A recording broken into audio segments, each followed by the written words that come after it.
Hello, everybody. You could call me Hunch. Everything I say here is not financial advice.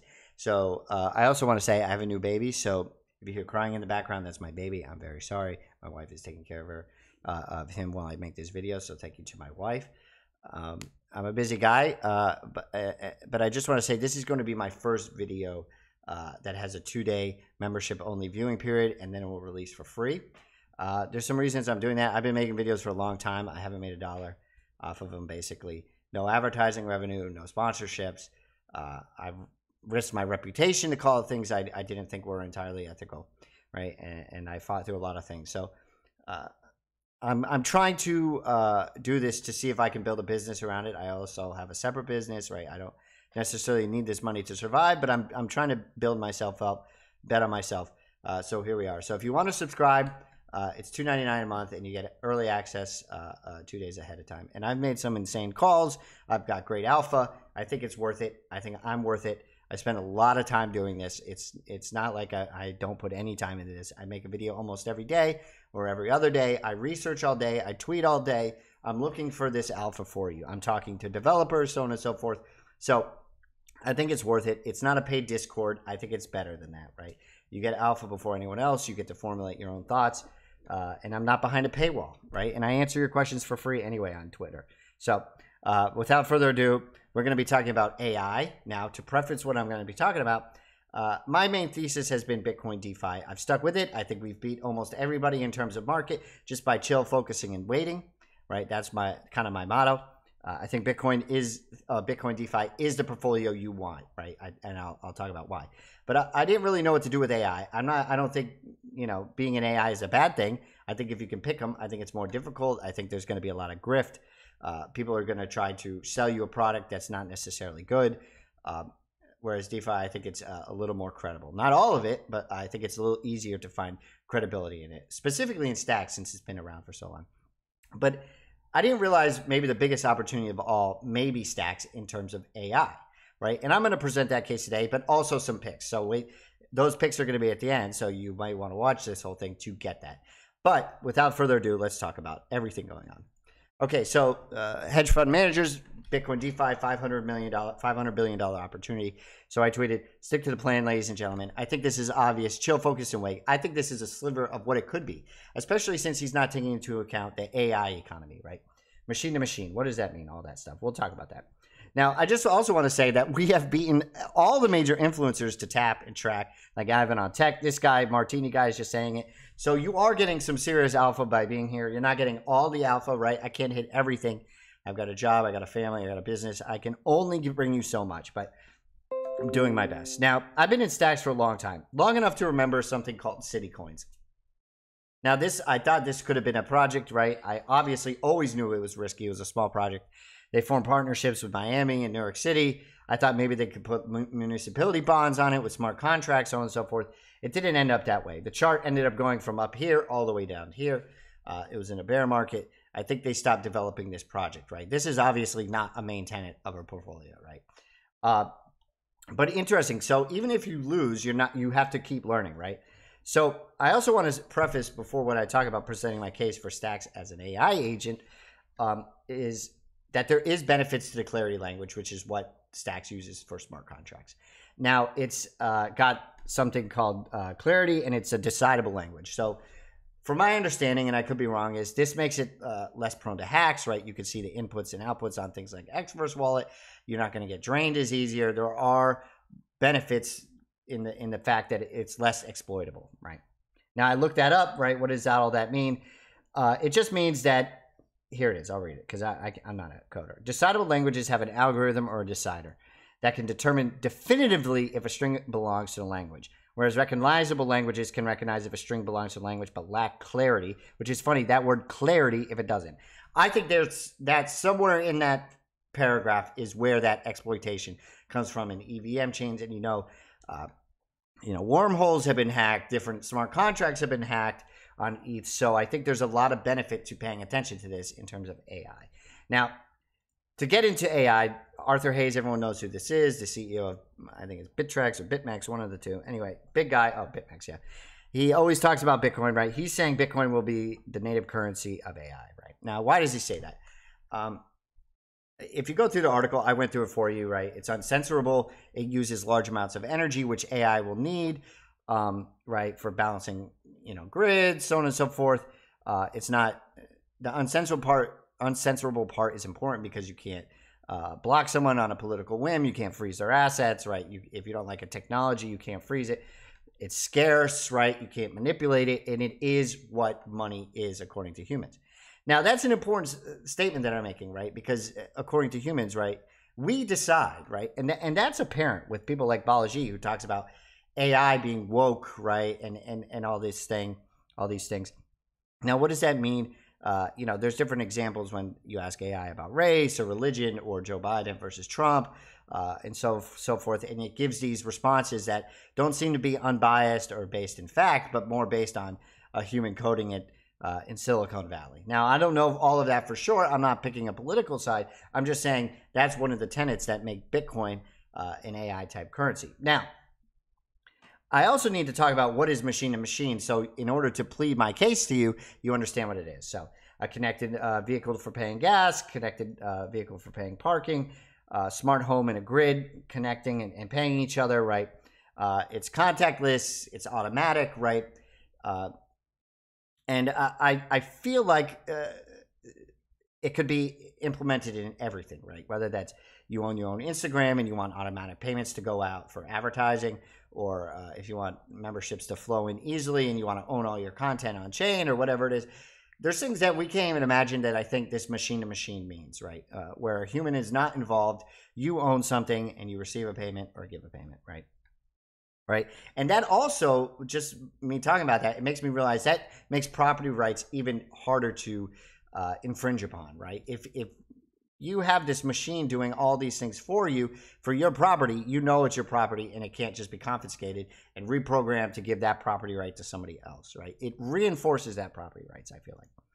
Now, these guys, WoBuddy BTC and Publius, these were the guys that actually were coding for Citicoins. And now I think they're going into AI, right? And I got this quote from Publius. Now, I hope he doesn't mind that I'm using it, right? But he wrote this. I'm in some chats and I get some alpha and I talk to coders and so on and so forth personally, right? And I didn't even see this in the chat, but someone brought it to my attention. So shout out to them, my community. He wrote, honestly, I think this could be the beginning of something big. AI agents sending and receiving what will be shortly programmable Bitcoin. The agents themselves can not only send and receive Bitcoin autonomously from their own wallets, they can deploy and interact with smart contracts themselves. So what is he talking about? He's talking about SBTC on stacks, right? Because that's a programmable language.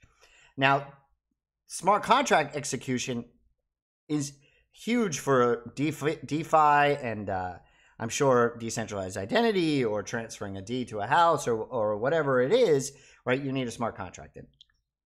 Now, if you can move it on stacks, right? And stacks is decentralized, probably not enough, and it will need to work on it.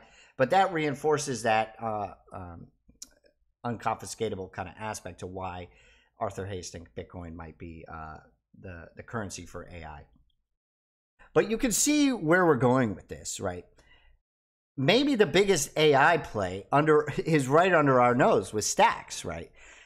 Because if Bitcoin can move on smart contracts between machines as SBTC, the demand for stacks will grow, and maybe even AI will use stacks, right, itself to stake for people, move it to different wallets for different, maybe financial institutions, maybe different portfolios for retirement, right? All those things can be done now on stacks, right, with a smart contract. So I needed to get this out. I cannot emphasize how important stacks is just for Bitcoin DeFi, but how important now, because some people recognize this, how this is important for AI and machine to machine that Arthur Hay keeps talking about. So huge opportunity here. Now let's talk about some of the picks outside of stacks, right, that I find interesting. And I haven't been able to decide. I've been dabbled in things. I've lost money. Haven't made money in AI. But this is one that I bought and I theoretically bought, and it seems to be continuing to go up in a straight vertical line. Now, this is Palm AI. It's on ETH, right? The market cap is 36,700,000, so still relatively low market cap. Now, what does it do? Let's go see. It's a multi-platform Palm AI chatbot that uses Google, right? but they're also forming partnerships, which is what you want to see from a legitimate project with such a low market cap. They're forming a thing with scale, right? And you can hear it here. I don't know if it's at Palm AI, right? It has to do with making NFTs, executing them with gas-free, minting them, so on and so forth with AI images. Now, what does that have to do with Palm AI? I don't know all the details, but it seems to lend itself to more credibility. Now, I went and looked at the white paper, and something that drew me in is why I really like it, right? I'm all about revenue share. I think there's a real business here, right? If they can implement their chatbot, right, into something and you get a cut of that revenue because you know it's in Facebook Messenger or it's in WhatsApp or it's in some app that somebody puts on for example, a DeFi platform to help users or whatever it is on ETH, on Bitcoin or whatever. I think that's one of the few use cases of cryptocurrency, right, is public ownership, is property rights. That's what you want to see. You want to see that you reap the benefits of investing and giving your capital to somebody, right, and believing in it and risking it and then getting a return for it. So there'll be other uses like getting airdrops that they talk about if you believe in their program, right, and you want part of the revenue, staking, so on and so forth. I don't think that's as big. I think this revenue share is huge. And this is one of the few projects I think that has talked about revenue share. So to me, that's super important. Okay, sorry, my eyes are tired, man. Those newborns. The next thing I want to talk about is Astrox. So this thing is even a lower market cap. I think it's less than $1 million. It could be over $1 million now. But this is tracking ETH wallets. It has to do with API and like seeing how influencers score on their calls on crypto or investments or their social tracking, right? So I went through it and I went through their website and some of these things stuck out to me, right? So their plans are to prioritize impactful voices by using data, right? It'll give influencer scores ranks, right? And I think this is good, right? You want to know which influencers are just hopping on the latest trend and which ones are more ethical and creditworthy and make good calls. And that's why I think it's worth that $2.99 membership because, like, I literally don't talk about everything. I talk about things that I find the most important, the most impactful, the biggest returns, right? So I think that's also important, right? And it allows you to block out the noise, really focus, that chill, focus, and wait strategy, right, by using the data. There's a bunch of other ones, right, early spotter trends, right? Now, what does this remind me of? And I'll jump to it. This reminds me of something called Lunar Crush that's been absolutely blown out of the water, right? Here's the chart. Absolutely destroyed, 17 million, right? So, first of all, if you're comparing Astrox and those, right, Astrox is undervalued just based on that. Now, I've never used Lunar Crush. I think I used it when it was free, but I don't want to pay a membership right now for it. But to me, it's choppy. It's difficult to use. I can't really see, right, if an influencer, I can see how many clicks they're getting in views, but I can't see their credit score, right? And people have been talking to me about that on Twitter. So I think that's a huge feature of this. And if they can aggregate data, right, data is AI. AI is nothing without data. So this, to me, is not a data play. This is an AI play, absolutely without hands down. And if it's real, right, they've actually reached out to me and see if I want to interview. I don't know if I'm going to do that yet. I think this could be absolutely massive if it is real, not a rug pull. But it's high risk, right? It's low market cap. Could absolutely be a rug pull. But this is my second pick. Shout out to Connor on Chain. Please go follow him if you haven't. He brought this to my attention, right? Insane alpha if this is true. I think this could be an important part for outsized gains in a theoretical portfolio. These two specifically. These are the only two AI projects, right? I've looked into GPU, low market caps. I've looked into some of the bigger market caps like Big Tensor. These are the only two that seem, if you did add them to a portfolio, they would give you the most outside risk-reward portfolio, right? So let's see what else I got here, if anything is important. Oh, also, they may be more credit-worthy because they formed a partnership with SectBot. SectBot is in Discords. It transforms how you trade. It's a trading bot, so on and so forth. It seems like it's popular. It seems like it's credit-worthy. I don't know. I haven't used the product, but I'm trying to find a gem for you and reinforce it. And make sure you're not bouncing all over the place, right? A little bit different. I'm trying to bring you content that can hone your skills, right? There's influencers that are really good at just trading, finding a gem, getting in and out. Shout out to Connor on Chain for finding insane gems. He's this one. I did the Palm AI myself, I found. So really, really interesting. Anyway, thank you for subscribing. If you have, if you see this video late, thank you for that too. Anyway, I got a hunch. I think it's these two AI plays. I think Stacks being the #1 AI play. So you can call me Hunch.